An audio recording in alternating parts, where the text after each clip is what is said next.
Madam Speaker, I rise in opposition to this resolution, not because I am taking sides and picking who the bad guys are and who the good guys are, but I'm looking at this more from the angle of being a United States citizen, an American, and I think resolutions like this really do us great harm.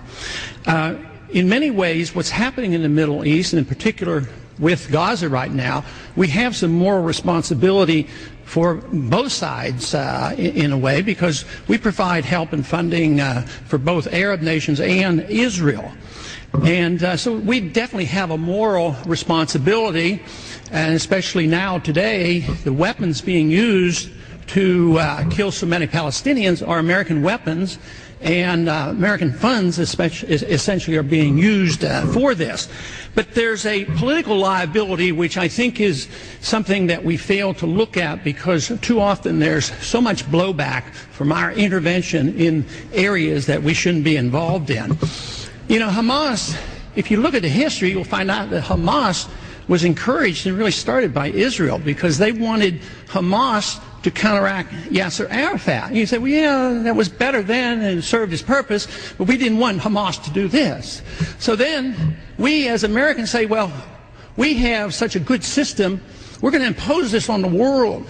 We're going to invade Iraq and teach people how to be Democrats. We want free elections. So we encourage the Palestinians to have a free election. They do, and they elect Hamas. So we first indirectly and directly through Israel help establish Hamas. Then we have election. Then Hamas becomes dominant, so we have to kill them.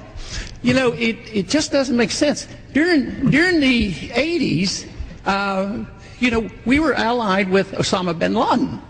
And we were contending with the Soviets. It was at that time our CAA thought it was good if we radicalized the Muslim world.